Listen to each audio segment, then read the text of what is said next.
Hey everybody, this is my spiel on writing goals and objectives. Welcome back.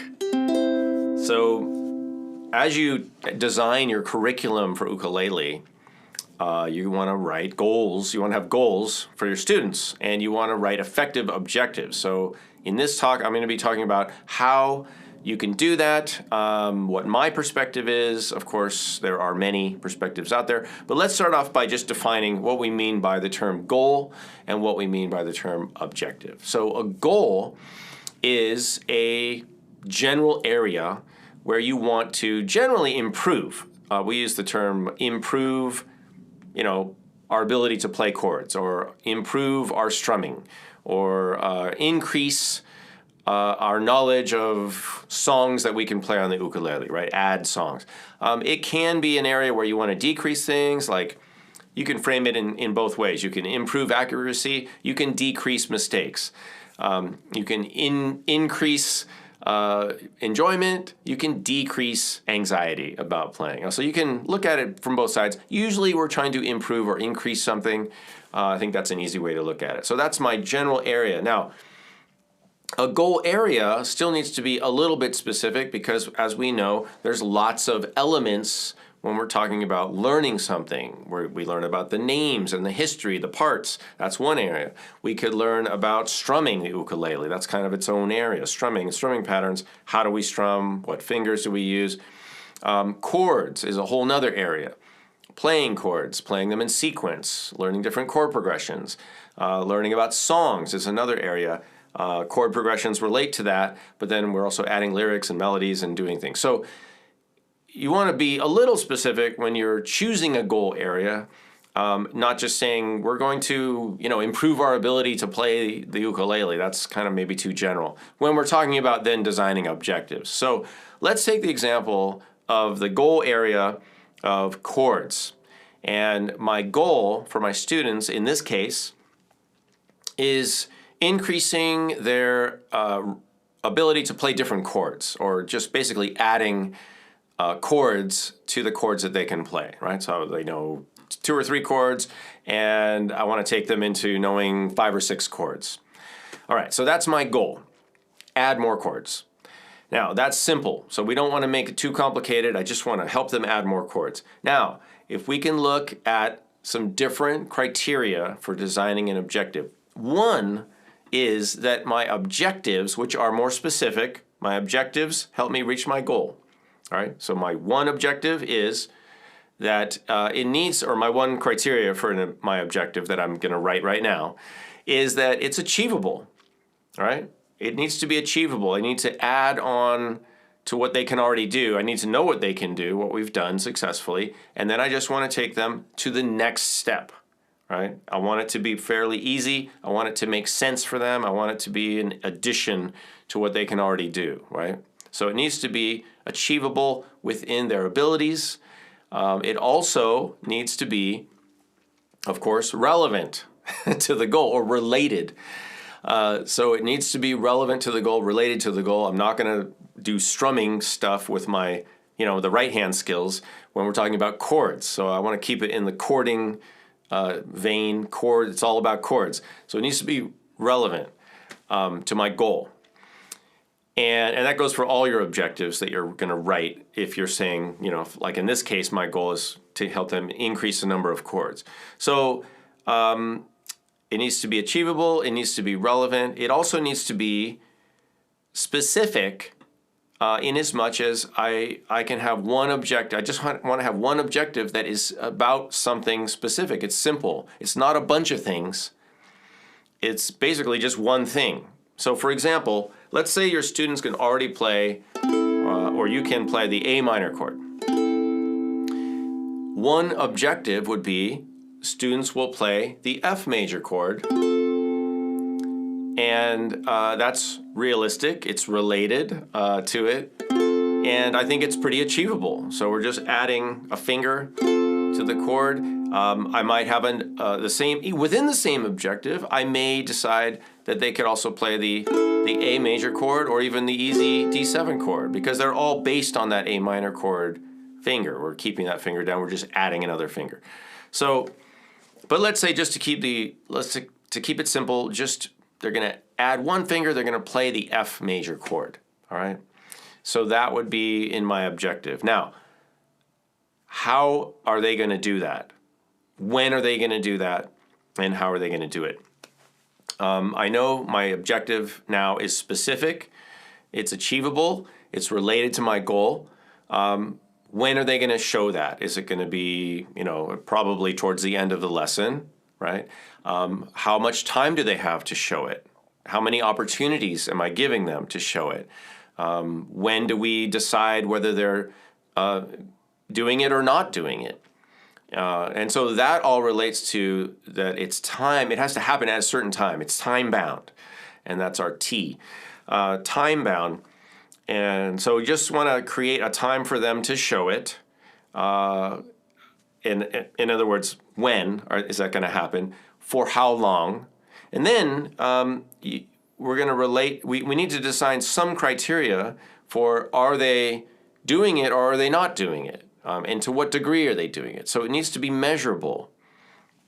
For example, I might say, they're going to show it towards the end of class. They're going to have 2 opportunities or 3 opportunities. Each opportunity is going to last, there's going to be a window there where they can do it.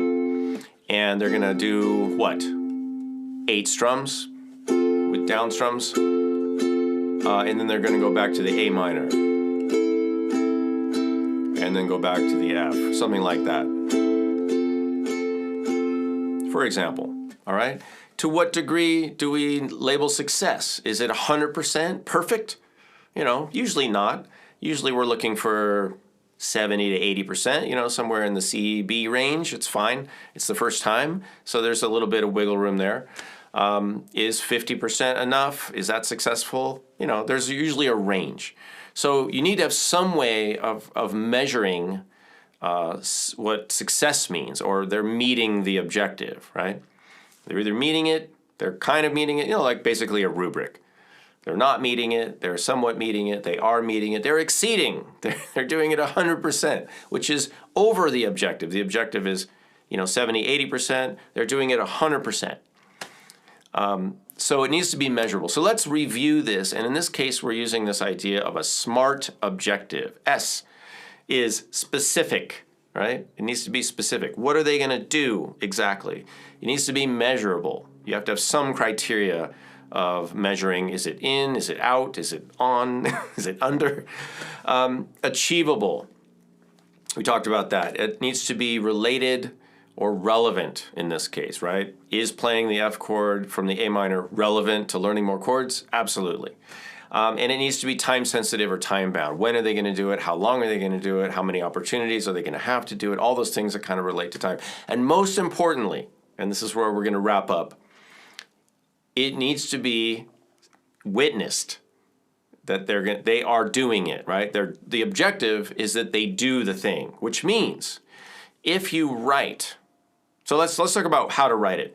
Students will play the F chord. Students will demonstrate the F chord. They will perform. Students will perform the F chord towards the end of class to 70 to 80% accuracy within 3 opportunities provided by the instructor. Are they going to play it to a certain number of beats, at a certain tempo or not? I mean, that's all up to you. All right, so that's what they're going to do.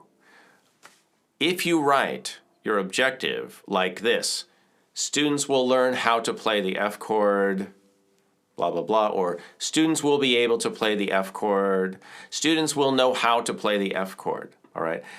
That is not so much an observable objective. Why? Because somebody who knows how to do something sitting in a chair looks pretty much like somebody who doesn't know how to do something sitting in a chair. So just saying that they are able to do it, or that they know how to do it, or that they learned how to do it, that's not really observable because you're not asking them to do anything. So knowing something is not really observable, right? And I know you understand that and you get that, and the implication is that if they know how to do it, then they can do it. But here's the thing: just say that they're going to do it. What are they going to do? To show that they know how, or to show that they learned how, or to show that they are able to, right? So let's drop that part and just go straight to the thing. Just say, what are they going to do?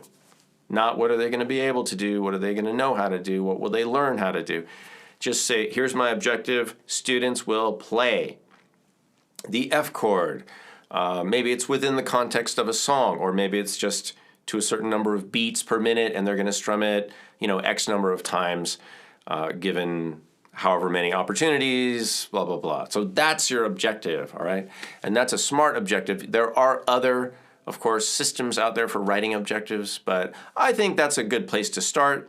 And of course, it's not that important that you always identify every single component. You don't want to be too detailed about your objectives, but whatever works for you in writing your objectives is fine. And then you're going to have feedback, of course. And in some cases, you might find that your specific objective maybe was a little bit unachievable. It was a little too difficult. If you're observing that your students are not really getting it, they're not really able to perform it to the degree that you were hoping. Okay, maybe the objective was a little too far away, and they need something a little closer to their existing skill set. Or the opposite happens, and everybody's like, well, that's too easy. Let's do more. In which case your objective would have been just you could have pushed for more, but you only know that after the fact. So that's the feedback you're going to get, and then that'll help your own objective writing so that your objectives are relevant and in the right achievability zone. There's always going to be a range there. So, and then of course you can add modifications and accommodations for individuals within your group. All right, so I hope this is helpful. Start writing some objectives. Just practice. It does take practice to think of objectives and to write them, but the more you practice it, the easier it gets. And just make sure they all relate to your goal area as stated. And then you can have different goal areas for different lessons, or you can have 2 goal areas for 1 lesson. It's fine. Just make sure your objectives relate to the goals and that they're specific, measurable, achievable, relevant, and time-bound. All right, that's it. Thanks for watching.